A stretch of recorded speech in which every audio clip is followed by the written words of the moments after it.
Sekarang di Indonesia ribut. Malah ada usul tes DNA. Bener nggak Habib? Ya. Habib Lutfi tes DNA.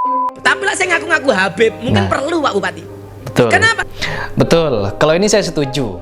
Ya contohnya seperti Zen Kribo lah. Orang itu perlu kita tindak gitu. Mungkin itu orang perlu dites duluan. Kenapa? Banyak sekali narasi-narasi atau pernyataan-pernyataan dia yang tidak sesuai dengan Quran hadis. Na'udzubillah min dzalik. Beda itu boleh, yang nggak boleh itu bercerai-berai. Maka wa'tasimu bihablillah jami'an wala tafarraqu. Betul.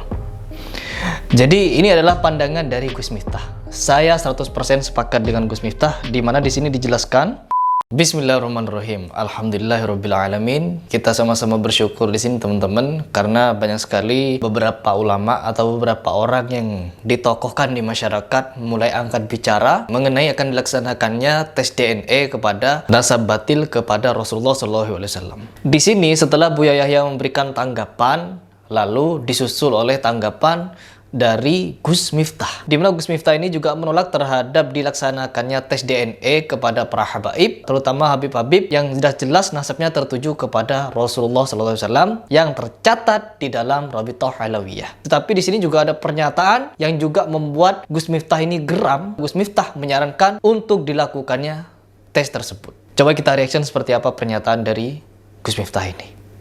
Sekarang di Indonesia ribut. Malah ada usul tes DNA. Bener nggak Habib? Ya.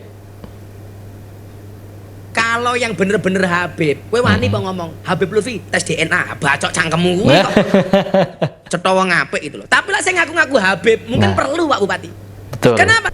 Betul. Kalau ini saya setuju. Kalau orang yang sudah jelas-jelas tercatat di Rabithah Alawiyah, yang sudah jelas nasabnya, itu tidak perlu kita tes. Tetapi orang-orang yang mengaku dirinya Habib, maka itu sangat perlu untuk dites. Siapapun orangnya yang mengaku-ngaku. Banyak di Indonesia ini yang mengaku-ngaku sebagai Habib, terlepas dia Habib betulan atau Habib bagaimana. Tetapi di sini yang dinyatakan oleh Gus Miftah, saya sangat sepakat apabila diadakan tes kepada orang-orang yang mengaku Habib. Tetapi orang yang sudah jelas-jelas dia Habib, maka tidak perlu lagi untuk dilakukan tes. Kenapa? Zuriyahnya sudah jelas tertuju kepada Rasul melalui Rabithah Alawiyah. Begitu. Jadi ini memang harus dilaksanakan. Berbeda dengan apa yang disampaikan oleh Buya Yahya kemarin. Kalau Buya Yahya kemarin menyampaikan di media sosial bahwa tidak perlu diadakan tes DNA karena kemungkinan akan terjadi syubhat di dalamnya. Namun yang disampaikan oleh Gus Miftah ada benarnya juga, yaitu ditujukan kepada orang yang jelas-jelas mengaku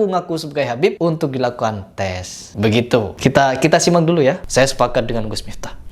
Karena mencoreng nama baik Habib itu sendiri. Betul. Saya itu mohon maaf Bu, saya itu sering banget berseberangan dengan para habaib. Tapi mohon maaf, yang saya lawan itu adalah siasahnya. Karena bagi saya, bedakan antara kiai dengan Habib. Kiai itu dihormati karena sifatinya. Betul. Habib yang duriannya Kanjeng Nabi itu dihormati karena zatnya. Karena darahnya. Persoalan dia duriah Kanjeng Nabi wajib dihormati, tapi siasahnya tidak wajib ditaati. Betul. Sepakat. Di Indonesia itu persoalannya adalah kalau berbeda dianggap musuh.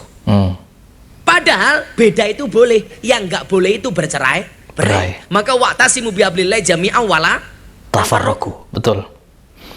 Jadi ini adalah pandangan dari Gus Miftah. Saya 100% sepakat dengan Gus Miftah, di mana di sini dijelaskan bahwa kalau kita ingin mengambil hujah atau ingin mengambil pendapat atau fatwa dari habaib-habaib ini, kita harus landaskan dengan Al-Quran dan Al-Hadis. Kita lihat dulu apa yang dia bicarakan dan apa yang dia sampaikan. Apabila apa yang disampaikannya itu berlandaskan Al-Quran dan Al-Hadis, maka kita perlu untuk mengikutinya. Tetapi apabila apa yang disampaikannya melenceng dari Al-Quran dan Al-Hadis, maka kita tidak perlu untuk mengikutinya. Tetapi kita wajib untuk menghormati zuriyahnya. Apa itu? Yaitu darah Rasul yang mengalir di dalam tubuh orang itu atau Habib tersebut. Nah, di sini pandangan saya pribadi terhadap apa yang disampaikan oleh Gus Miftah ini, saya 100% sepakat, yaitu kalau orang yang sudah jelas-jelas tertuju nasabnya kepada Rasulullah, maka tidak perlu lagi untuk dilakukan tes. Kenapa? Seperti yang disampaikan oleh Kiai Imaduddin kemarin, bahwa memberantas nasab batil kepada Rasulullah itu adalah amar ma'ruf nahi mungkar. Namun di samping itu semua melakukan tes DNA kepada orang-orang yang sudah jelas nasabnya kepada Rasulullah, Habib, maka kita tidak perlu untuk melakukannya. Begitu. Tetapi orang-orang yang mengaku Nah, orang-orang yang mengaku ini yang berbahaya. Takutnya dia dengan statementnya, dengan narasinya, dengan fatwanya, dia menyalahgunakan gelar Habib itu untuk melakukan tindakan-tindakan atau mengeluarkan fatwa-fatwa yang tidak sesuai dengan Al-Quran dan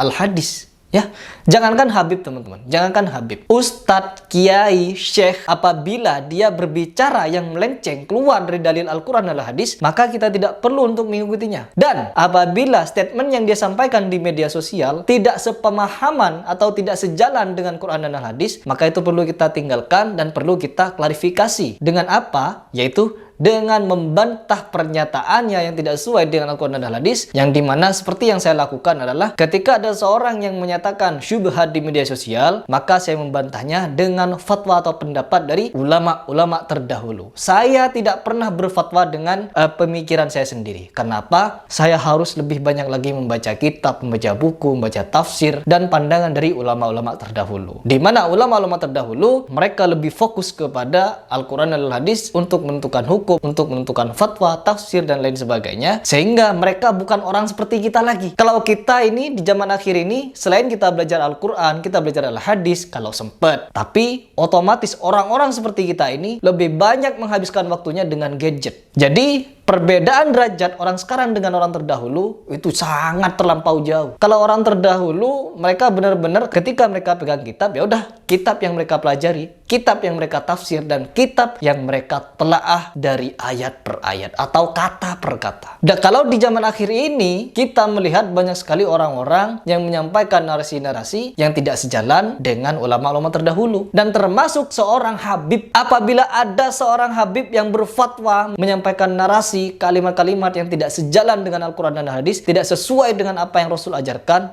maka kita sebagai umat muslim tidak boleh mengikutinya. Dan ditambah, bukan cuma tidak boleh mengikutinya, tetapi menentang fatwa-fatwa yang tidak sesuai itu. Karena apa? Apabila kita mengagung-agungkan zuriyah ini, ya kita mengagung-agungkannya secara berlebihan, ini yang akan menimbulkan kemungkaran. Karena kalau kita mengagung-agungkan orang atau melebih-lebihkan keagungan kita kepada orang karena dia zuriyah Rasulullah SAW, dan kita tidak menelaah apa yang setiap dia ucapkan, baik, benar, salah, buruk, bagus, kita ambil semuanya, maka kita akan terjatuh pada syubhat. Yang baik kita ikuti, yang buruk kita diamkan, yang jelek kita lihat gitu, yang menyimpang tidak kita luruskan. Maka kita sama halnya mendiamkan hal-hal yang tidak benar di dalam Islam, dan ini tidak boleh, ya, tidak boleh. Orang-orang yang memiliki power, orang-orang yang kemungkinan suaranya bisa didengar oleh orang banyak, maka diwajibkan untuk berbicara apabila ada penyimpangan yang disampaikan oleh tokoh publik, yang dimana suara tokoh tersebut bisa didengarkan juga oleh banyak orang. Sehingga apa? Sehingga kita yang memiliki power juga untuk berbicara, jangan diam, ya, apalagi membiarkan acuh. Ini sama sekali tidak dibenarkan. Seperti halnya yang disampaikan oleh Gus Miftah tadi, saya sangat sepakat. Kita wajib untuk menghormati dzurriyyah Nabi Muhammad SAW, tetapi kita tidak boleh sepemahaman apabila pemahamannya menyimpang, tidak sesuai dengan Quran dan Hadis, atau tidak sesuai dengan yang Rasulullah ajarkan. Begitu.